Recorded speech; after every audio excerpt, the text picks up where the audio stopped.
Yo, what's up, people? It's been a long time. It's been a very long time, and you know why?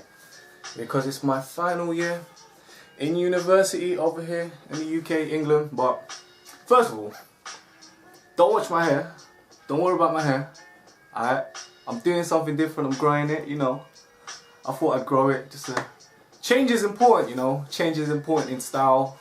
As you grow older, as you adapt to your environment, you become a product of your environment. I believe anyways, and it's important to change your style. In a nutshell, that's how I feel. And I'm really doing this, I'm growing this, so I can sell it for weave. Get that money. Now I'm playing. Now I'm just growing it, man, you know. Thought I'd grow it, see how long it can get, but at the moment it's come to a hold, but it's nice and thick, you know, it's fresh. Fuck you, Fret. But anyways, so today we're gonna be talking about the Kobe 9, Nike Kobe 9. It's not a zoom yet. There's no title. There's no zoom. It's just a Kobe 9. And yeah, man. Okay, so before we get into the Kobe 9 discussion, I want to talk about the Prelude pack, the Nike Kobe Prelude pack, and my thoughts on it. So initially, I was more. So right now I'm more in angst, so I'm anticipating more the Prelude pack. I know there's limited release on the Prelude pack, but I want to get my hands on the 6s and the 5s. For those of you guys who don't know what the Prelude pack is, it's basically the run up until the Kobe 9.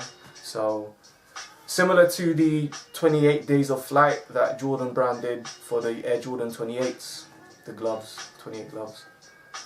Kobe line, or Nike's going to release a signature model, so 1, 2, 3, 4, 5, 6, 7, up until 9, until it gets to the February release. So the Kobe 9 is released in February, for those of you guys who don't know yet.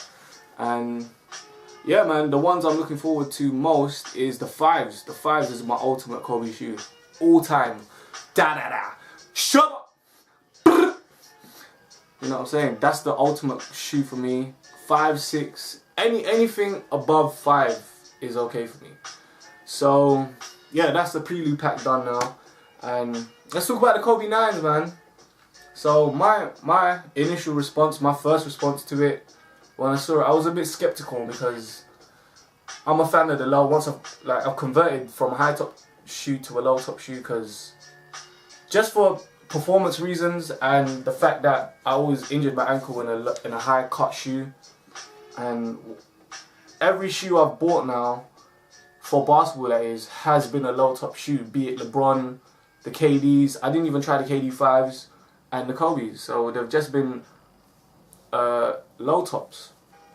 And I was just looking at them and I was thinking, but having read different articles and reviews and Kobe's actual view on them, his opinion on them, and the actual idea behind the shoe, I'm actually starting to like it, because there's a lot of, I'm more of a performance, you know, evidence-based sort of, yeah, performance. I'm more of on the performance side. I mean, looks count for probably 90% of the Nike products, and that's true in any walk of life. So I'm going to use an analogy here. You have a sexy ass girl here, yeah, and she ain't got no technology in her, so she ain't got no give, she ain't got no brain power. And you have this most, I don't know, intuitive academic girl on this side, but her face looks like she's been smashed to the ground and her face is just, which one do you pick? So that's how I feel about, that's how I first felt about the shoe. But now I'm adapting to it, because with the Kobe models you have to really adapt to them, because they always bring something different. So yeah, I think they success their predecessor. And having said that, I'm really looking forward to the release of the shoe, because when I watched a, what do you call it? Google ads, man.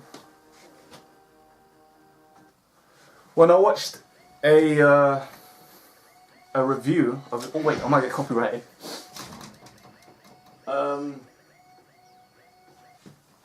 When I watched the review on Kobe talking about the shoe, he actually talked about how the shoe is one with the foot. One thing I liked about the low cuts was that it gave a lot of movement and eversion and inversion for your ankle. So it gave a lot of left and right, in and out movement for your ankles. One thing that's different, that's appealing to me now about this shoe is that it's higher than the traditional. Let me put this down. It's higher than the usual traditional high top shoe. So I'd call this a sky top shoe for you super fans out there. But yeah, just looking at the shoe, I think that because it's that high, and as Kobe said in the review, in the unveiling of his shoe, he mentioned that it's high enough for it to be part of your ankle or part of your foot. So I'm interested to find out, to see if that's just a selling point or if that actually works in, like, when applied into practice. So I'm really looking forward to the shoe, to be honest. I mean, first of all, I thought, you know, yeah, I didn't really like it, but I'm really looking forward to the shoe. And the shoe, for it, he said that it was inspired by Manny Pacquiao, because when he went to go and see him in LA, his LA training camp, Manny Pacquiao, he sort of caught the inspiration on, because there's a lot of lateral movement in boxing as well, and boxing is a really explosive sport, so he kind of took that initiative, I guess, and applied that to basketball. So yeah, he's kind of creative in a sense, but yeah, like, so when you look at it, it looks like a boxing shoe, but having said that, I think it's alright, man. Like, just looking at the trainer right now, it looks alright. And obviously I own two pairs of Flyknits, and those are the most comfortable shoes aside from the Frees and the Huaraches.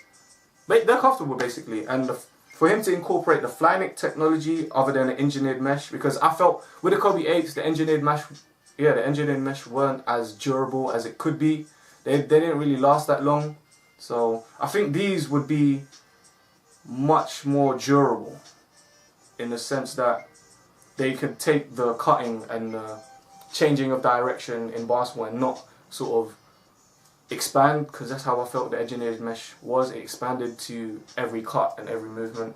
But the Flyknit, it looks really, really durable, and it is really durable. So yeah, so that's about it with the Kobe 9s. I feel that I'm just looking forward to it. There's nothing else I can say about it. We can't really know until we have it. But those are just my thoughts and opinions.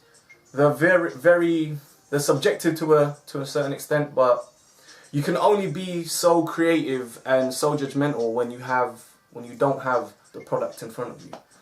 So that being said, I'm looking forward to the Prelude pack, Kobe 5s, 6s, anything in the Prelude pack I can get, but I'm most looking forward to the Kobe 5s. And the Kobe 9s, we just gotta wait, man. Like, I'm feeling them. I just want to see how they work. And yeah, I hope they're really responsive, and I hope it's not just another gimmick. That being said, what are your thoughts on the Kobe 9, and what are your thoughts on the Prelude pack? I hope you guys are good. Peace, one love. Peace!